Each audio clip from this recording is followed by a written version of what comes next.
Mahirap daw mag-apply sa public schools. Well, based on my own experience, yes, medyo mahirap nga. And it took me like more than a decade to be in public school. Nag-graduate ako ng 2003 and na-hire ako or na-in ako 2018. So that, long year. So paano ako nag-apply sa DepEd?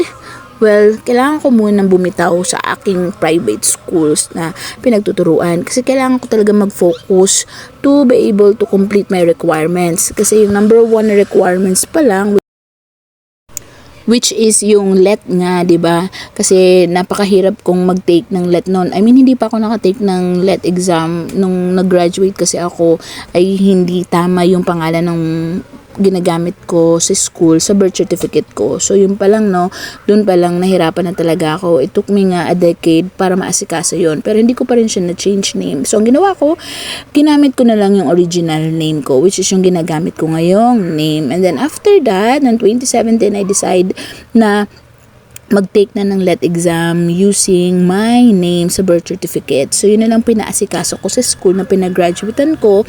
Yun na lang na request ko to change my TOR sa name ng birth certificate ko, i-follow doon. And everything naging smooth naman. So, first take lang, pumasa na ako. Thank you, Lord. Kasi nga, talagang matagal ko siyang hinintay siguro. Talagang binigay na sa akin yun ni Lord. Tapos, pagkatapos noon, pumasa ako, yun, naging na agad, nagkaroon na ng application. Nag-apply na agad ako sa isang school na malapit sa amin and then kinompleto ko na agad lahat ng mga requirements na kailangan. Lalo-lalo na siyempre yung mga importante. Katulad ngayon yung LET result natin, birth certificate, at iba't ibang training. Make sure ko talaga na lahat ng training ko ay mabibigyan ng points, 'di ba? Kasi kahit paano private school 'yun, nag-offer naman sila doon ng mga training programs. Tapos, make sure ko rin na meron akong mga certificate of employments, no, galing doon sa iba't ibang school. Kasi for more than 12 years nga naman, marami na akong school na napasukan. Doon humingi ako ng certificate of employment sa kanila.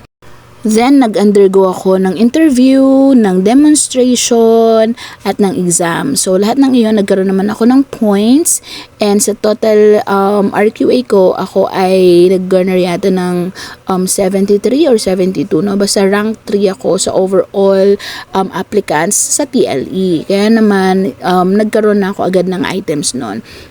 Item nun. Kaya June 3, tinawagan na ako to report. Tas June 4, opening ng classes na yon way back 2018. So, ganun na naging proseso, no. Mahirap, yes, pero worth it lahat. Makikita mo naman na, kasi kung ito talaga yung pangarap mo, ito talaga yung gusto mong i-pursue na career mo sa buhay, kailangan mo talagang paghirapan. Kailangan yung work hard talaga and dedication talaga ay nandoon if you really love teaching. Kaya naman, continue pursuing your dreams. Follow for more.